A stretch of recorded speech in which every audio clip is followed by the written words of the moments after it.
Hey YouTube, welcome to Manifest Africa. Oh, I am in the room, um, quarantine and these new rules. Well, the new money scheme. I mean, it's just ridiculous. They're milking all the citizens. The governments are basically, most of them are milking the citizens for money. So I am finally in the room. At least the Marriott already knows about my dietary restrictions, and so for me staying here so long before, so the chefs are, accustomed to what I like, just some vegetables and fish. But I'm waiting to see if, because I have executive lounge privileges, I can get my drinks and my tea and coffee and my fruit for complimentary. And then as well as, they usually have dinner with wine, but I don't drink wine. But, if I wanted, a guest or something, but I can't leave out of the room. So I asked the hotel. They said they won't bring me any fruit, drinks, or snacks from the executive lounge, nor breakfast. So that's just extra money that I have to spend ordering my food. And y'all know how they don't like to warm the food, but they're gonna warm this food. So so at the airport I had paid, because Rwanda, you have to fill out that health locator form online before you can go to the airport, and then they give you the option to pay for your COVID test. So since Rwanda went into these new COVID measures the day I left, December the 16th, is now the December the 27th. They've raised the COVID test $10, plus you have to get 3 COVID tests instead of 1 upon arrival. So I paid for my required one online before I got to the airport. And so when I got there, he was like, oh, you got to pay for the one that you have to take on day 3 too. I mean, what if somebody didn't have, what if somebody waiting for somebody to send them some money, or I just don't know. Like people usually budget for their travel. So I'm going to make a claim and see if this insurance is going to cover reimbursement for the room and the food and the extra COVID test, because I didn't have to do this when I first got here at all. Didn't have to quarantine. All I had to do was take a $50 COVID test 72 hours before I left and upon arrival.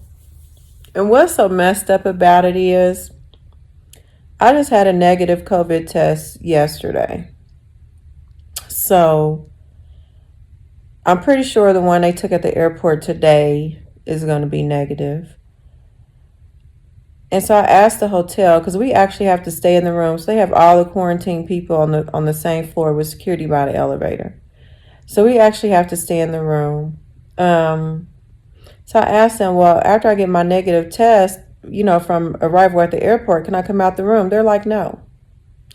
You can't come out the room until the day you check out, which is day 3. So that would be 3 tests I check out on the 30th.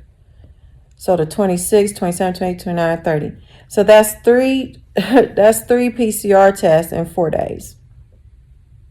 And then I have to get another one on day 7 for another $60.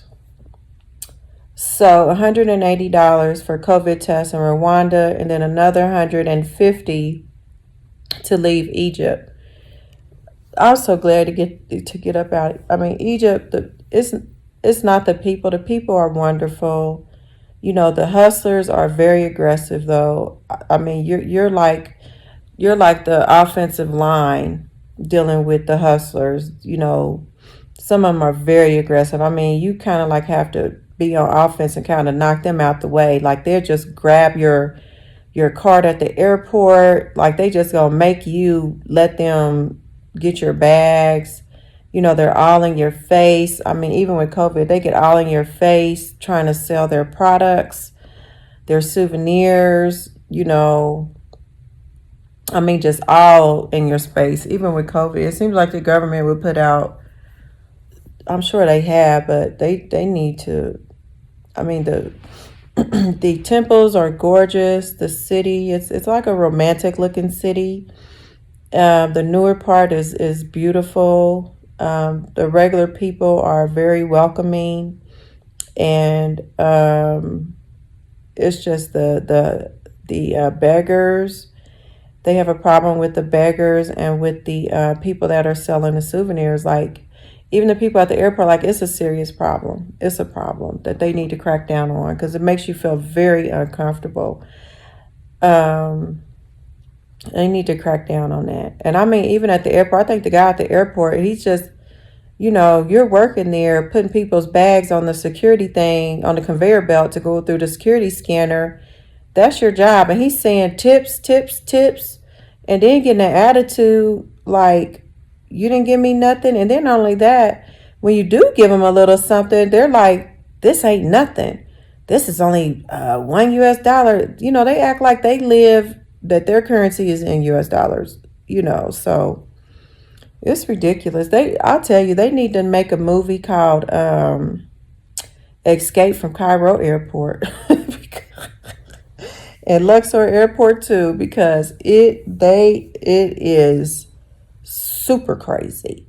It's super crazy. And then my girlfriend that I was traveling with, we were supposed to go to Addis in Ethiopia together. Then she was going to go to Ghana and then me to Rwanda. She didn't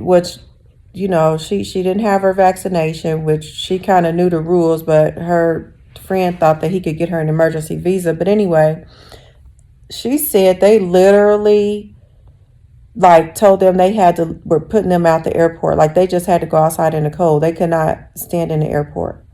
So it was another lady that she couldn't leave either. I mean, they basically put them out the airport. You can't even stand in the airport. And it was freezing cold. I mean, freezing cold. I mean, just crazy. I mean, if people, that's why I was wondering, and I was asking her, I wonder what they do. She was saying that she thought that they would just deport you, but they're not. They're just leaving you stuck there in the country, and get out the airport. So I mean, it's crazy. They need a global standard for COVID protocol, because every country you're traveling to, all this different stuff, unexpected, out the blue, it's not right. It's not right. And it's like a money scam, and as organized as Rwanda is, and as business acclimated as Rwanda is, if it's really such an emergency health reason why everyone has to have all these COVID tests, why you now have to quarantine if you've been vaccinated and boosted or whatever, if it's really a health emergency, then why are you allowing certain tourists that go to certain tourist sites in the country to not have to quarantine to get that money? So that's what lets you know right there, it's all about money. Because if it was such a health threat, they would shut shit down and be like, can't nobody come without quarantining for 3 days. Too bad. If you have reservations, if your tour or whatever tourist destination you're going to in Rwanda, if it's only a 4-day tour and you have to quarantine for 3 days, too bad, because this is a health emergency. So since they're not doing that, then it's not a health emergency. It's about money. It's just about money. Everybody's doing it. So I guess, you can't blame Rwanda, or Ghana, everybody's doing it. So it's just crazy. So I normally don't watch TV or movies or anything. I think I'm just going to relax and watch Netflix or something. I'm just going to relax, take a bath, take a shower. I ordered me some French fries. I called the chef. That's why I came back to the Marriott, because it's a beautiful hotel here in Kigali. It's the only one. And the chefs, they already know. They see me, they be like, gluten-free, gluten-free. I'm like, yes, gluten-free, please, and warm my food. So they know, so, and the food is delicious. They do a great job making me something up. So hopefully they'll comp my beverages that I can normally get out of the executive lounge, as well as, my fruits, because sometimes I would just have a fruit. They should have caught my breakfast too, because I could go in there for breakfast. But I usually only have 2 eggs anyway, if that. But yeah, I'm tired and I'm getting ready to relax. I can't wait. When I check out here, I go to a beautiful lodge. So I'm really going to relax. I told my group that we were going to start working January the 3rd. But I'm really not even sure at this point. I might just even put it off until I come back after February, after I go back to the U.S. This has been so much that I'm almost even contemplating going home maybe a week early, which I had originally planned to go home the 25th. So I really think I'm going to go ahead and going home a week early. Tie up some loose ends there, but yeah.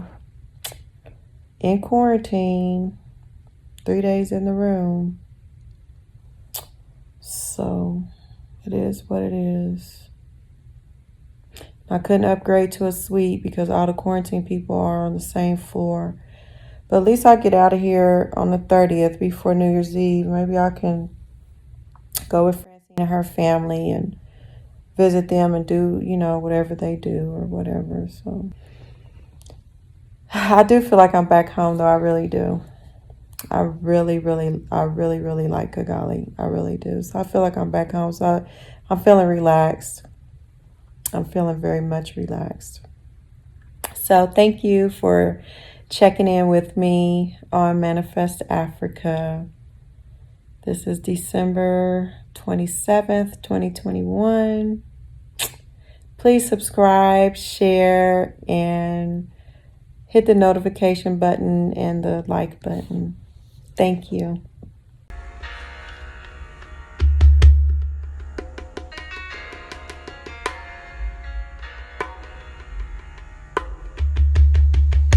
She came onto the country shores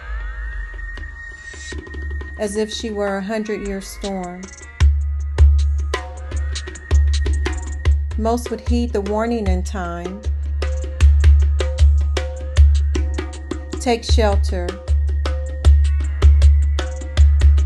before even catching the enticing smell of the beautiful coming rain. A few godlike men, yet untamed by Mother Nature, would embrace the strong, somehow comforting change of winds. Allow themselves to take up the treasures revealed, left behind her impassioned path. Knowing her omnipresence is in the same nature of themselves, which called unto the storm.